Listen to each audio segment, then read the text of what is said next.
Welcome back, or welcome. For those of you who made a nature altar in the first of this prescription art series, welcome back. In this episode, I'm inspired by the treasures around my home. We all have one, sometimes many. Houses, shelves, corners can be speckled with the kinds of treasures that we're choosing to set up on a table in front of you, like a little still life.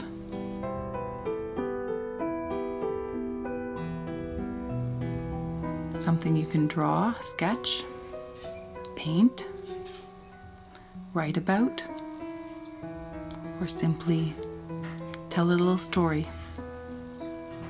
Have a little memory.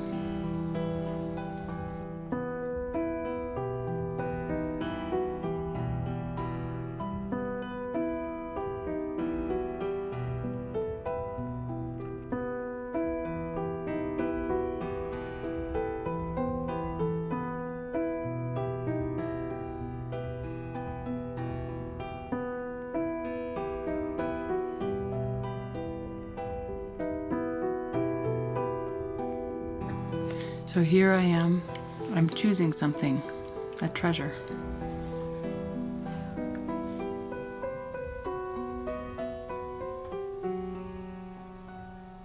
And you're choosing a treasure.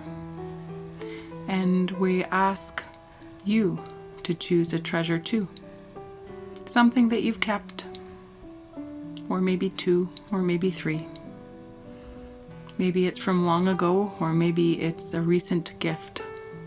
Maybe it's something you found. Maybe it's something that found you.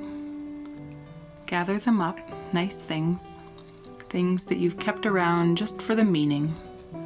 They don't necessarily do anything. I guess they're called tchotchkes. Yeah.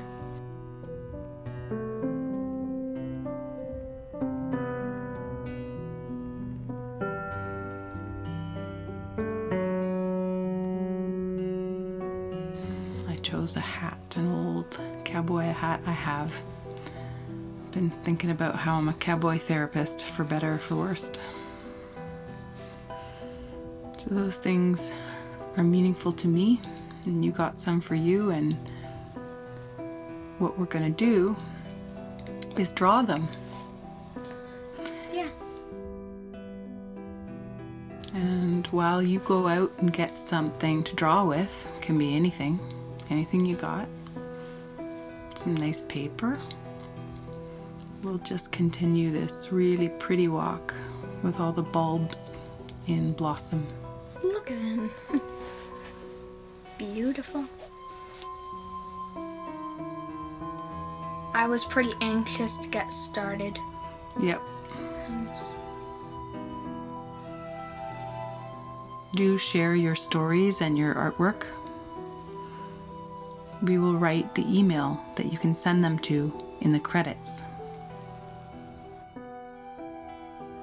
Collect some treasured objects, 1, 2, or 3. Think about how the objects that we treasure the most, sometimes we're so familiar with them, we don't even look at them. We certainly couldn't part with them, or maybe somebody did part with them and gifted them to you. Isn't it like that gift is still being given as long as you treasure it? Treasures like these, they're like a physical form of a memory. Sometimes they represent a wish or a time or someone you still love. Sometimes they're things you made with your own hands, or somebody did. Handsome things. Some of these treasures have been sitting in a living room for 40 years. They're the knickknacks, tchotchkes, you've dusted all your life. Why? What makes it special to you? By spending time choosing 1 or 2 or 3 and placing them just so, somewhere that you can spend an hour looking, drawing, writing about your treasure, maybe it will come alive again.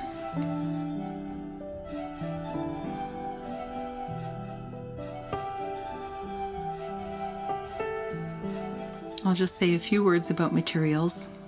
Here I've used pencil, and then dip pen and India ink, but you can use just a plain old ballpoint pen or a felt tip marker.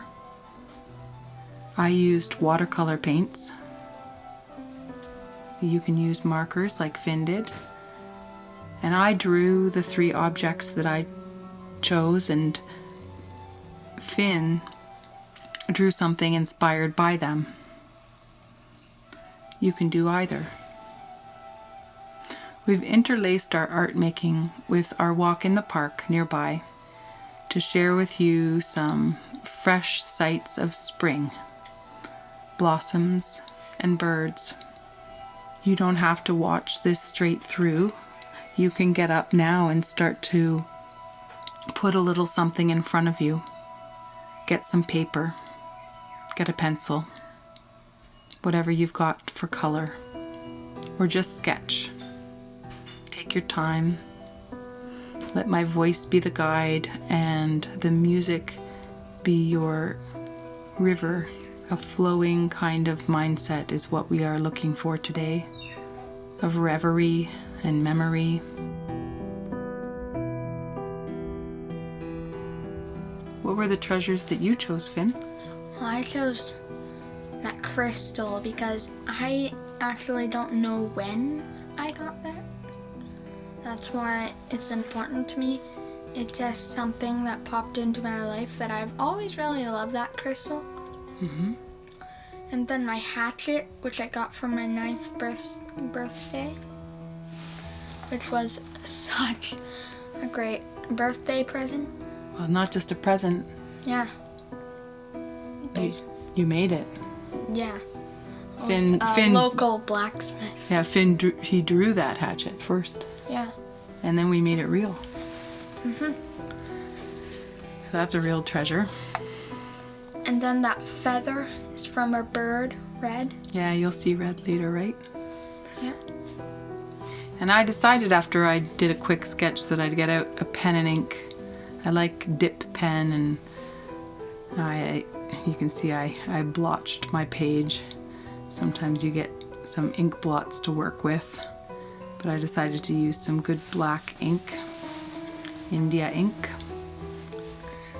And Finn, you were inspired by your objects. You're not quite drawing them, but you're drawing something that you thought about. Actually, I will explain Please. what the whole entire thing that I'm drawing is. Go ahead.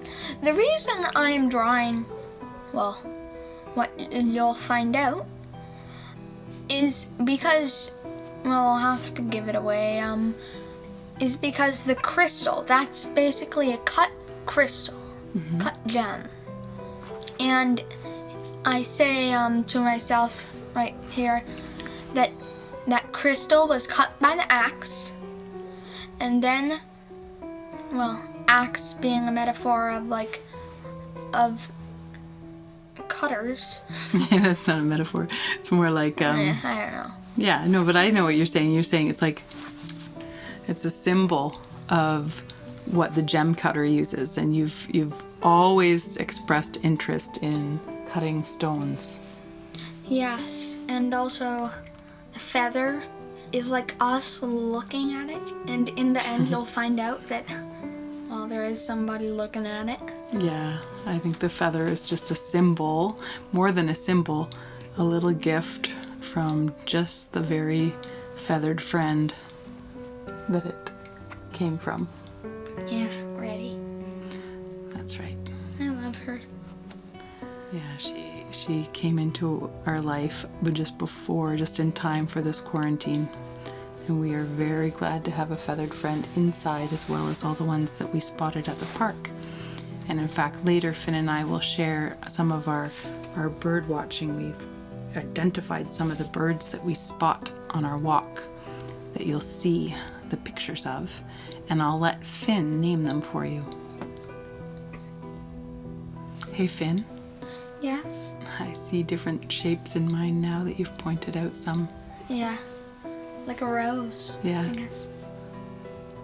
The reason I am covering all of those with blue is so that you can just erase all of the pencil in the end.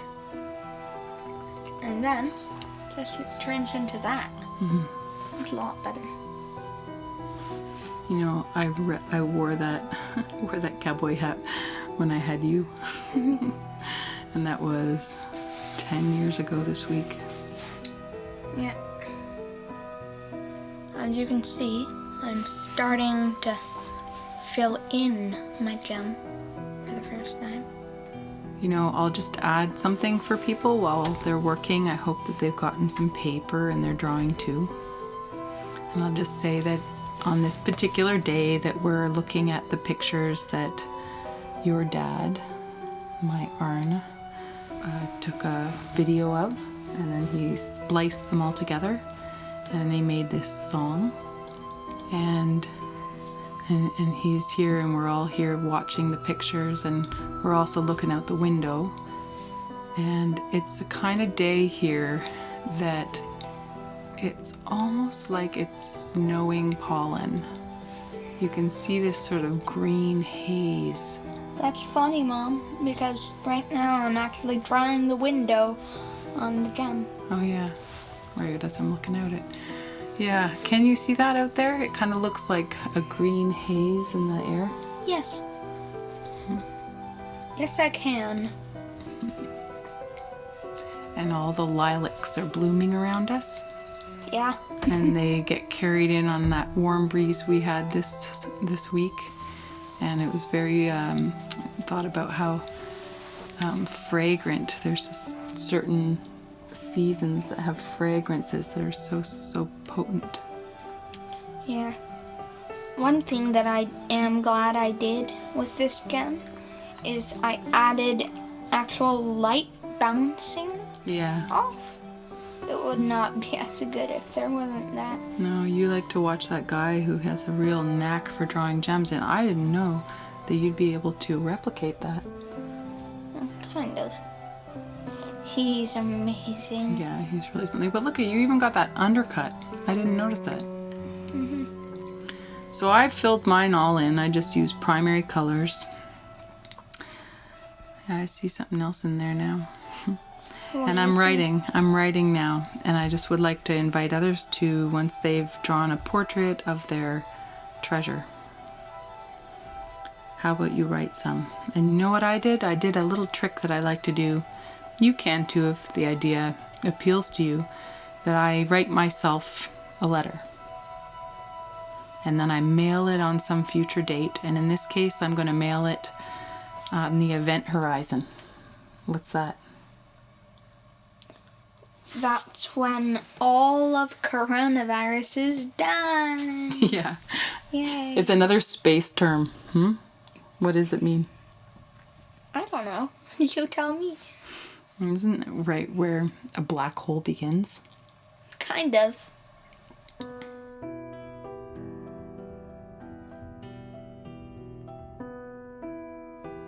Look at that beautiful Oriole.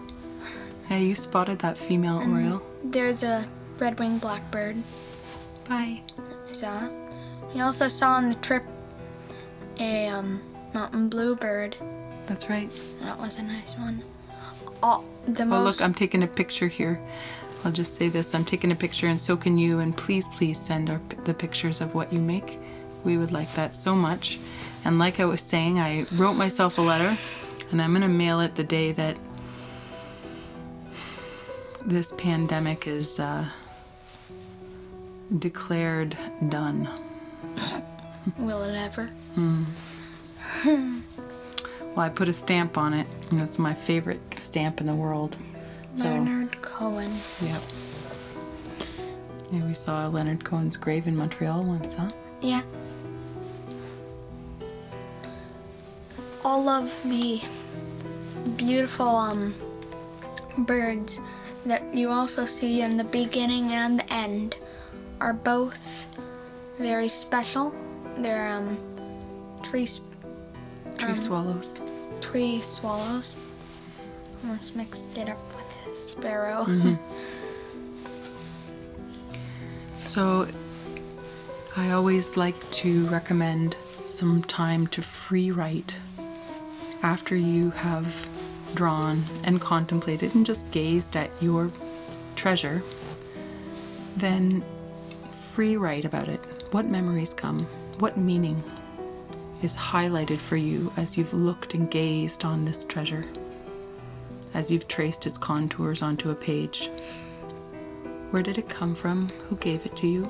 Can you please explain to me exactly what angle you're looking at the hat? I'm kind of confused by that, actually. Yeah.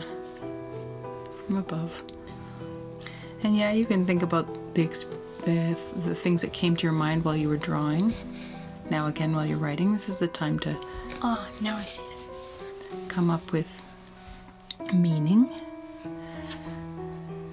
And just write, just move your pen.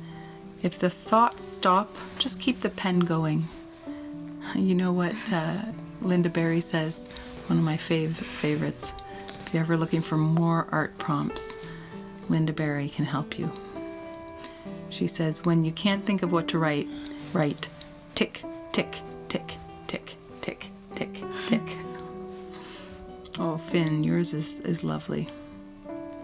Look at the scale that you use. It's kind of like a giant's hand. Yeah. My hand can almost reach across the full gem.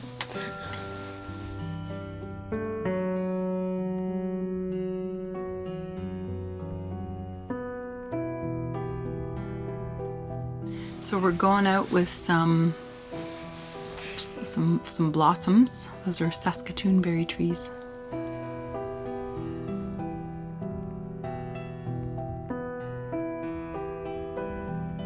What a beautiful note you're writing. You have Thanks. such nice handwriting, though. Oh, thanks. That's nice. Well, I've written a lot, and I've written a lot of letters. It's a favorite way that I have to think. And I've sent them all over the world. I came upon a box I wanted to show you. That's a nice thing to do, is to get out old letters. I had pen pals all over the world, Finn. Yeah. Wasn't one of them in Hungary? Yep. I should send him this. Sometimes I'd be funny. I couldn't seem to get them into the mailbox. I'd carry them around for ages. That's what I'll do with this one. But you can send it to someone else, or you can just keep your drawing and your writing. Like I did. And you don't even have to write at all. You can even just talk about the ideas and the memories that you had. I put one of those stamps on a stone, a visitor stone on Cohen's gravestone. Huh? Afterwards, like me, you can send them to somebody. You can even send them, like I did, to yourself. Or you can hang it, gift it. But do look at it, and do let these treasures of yours be enlivened, enchanted again by spending an hour with them. Remember when you saw those poking up for the first time? Which? The bulbs? Oh, bulbs.